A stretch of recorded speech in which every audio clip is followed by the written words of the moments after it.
Si je vous parle d'un jeune sorcier avec une cicatrice en forme d'éclair sur le front, vous me répondez automatiquement Harry Potter. Cette saga, commencée il y a 20 ans, jour pour jour au cinéma, est automatiquement devenue une partie importante de notre pop culture. Harry Potter, c'est aussi une des plus grandes sagas littéraires du XXIe siècle. Pourtant, on connaît bien peu l'histoire qui a mené à la création de ce personnage mythique. Alors, asseyez-vous confortablement, car aujourd'hui je vais vous raconter l'histoire d'Harry Potter, de la plume à l'écran.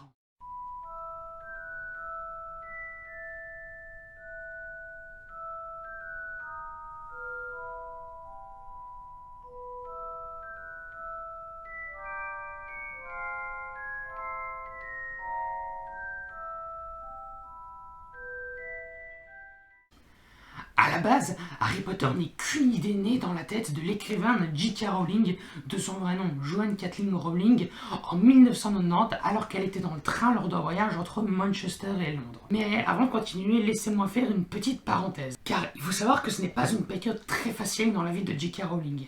Sa mère vient de mourir, elle est en plein deuil, son mari vient de la quitter, elle doit donc vivre seule avec ses enfants dans la pauvreté. C'est donc pas une période très facile pour elle. Voilà, maintenant que le contexte est posé, revenons à notre histoire de train. Harry Potter est donc né dans la gare de Manchester. L'écrivain est tout de suite emballé par l'idée et va la chercher à la coucher sur papier. Jamais une idée n'avait engendré chez moi une telle excitation. À mon immense frustration, je n'avais pas sur moi de stylo en état de marche et j'étais trop timide pour en emprunter à quelqu'un.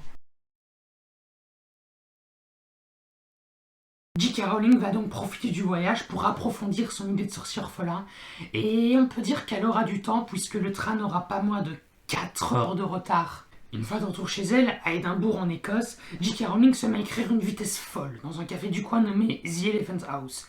Elle s'y rendra chaque fois qu'elle le peut, car elle ne se sentait pas à l'aise dans son appartement, beaucoup trop petit pour elle.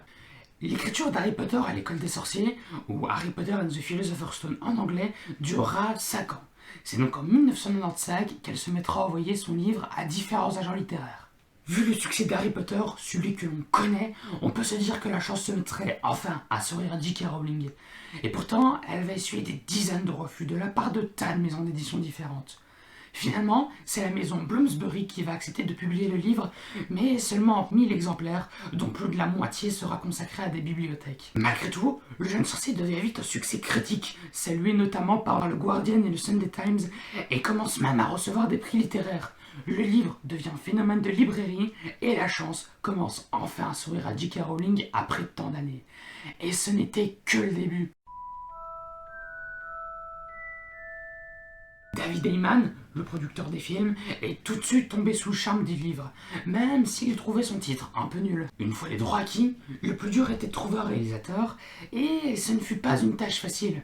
Plusieurs réalisateurs, comme par exemple Terry Gilliam, le réalisateur des films Monty Python, Steven Soderbergh, le réalisateur d'Ocean's Eleven, et même Steven Spielberg ont à un moment été envisagés. Mais ce dernier a abandonné le projet ne se sentant pas assez confiant. Finalement, c'est Chris Columbus, le réalisateur des films Maman j'ai raté l'avion, qui a accepté le projet après que la fille de celui-ci l'ait poussé pendant qu'il traversait une période difficile de sa carrière. Ensuite, tout s'enchaînait rapidement. La jeune star londonienne Danielle Radcliffe fut engagée pour jouer le rôle du jeune sorcier, Rupert Grint le rôle de Ron et Emma Watson le rôle d'Hermione. Le film fut tourné et sorti le 5 décembre 2001, il y a tout pile 20 ans jour pour jour. Au final, 20 ans plus tard, 8 films sont sortis. Les licences ont engrangé plus de 25 milliards de dollars de bénéfices et ça ne cesse d'augmenter. On peut donc définitivement dire qu'Harry Potter est devenu un des plus grands symboles de la culture du XXIe siècle. Et voilà, cette vidéo est déjà terminée, j'espère qu'elle vous aura plu. Si c'est le cas, n'hésitez pas à liker et à vous abonner pour ne rater aucune des prochaines vidéos. Et si le concept de la plume à l'écran vous intéresse et que vous avez envie de voir d'autres livres, d'autres sagas décortiquées dans le même style qu'Harry Potter, eh ben dites-le moi en commentaire. Sur ce, à la prochaine fois.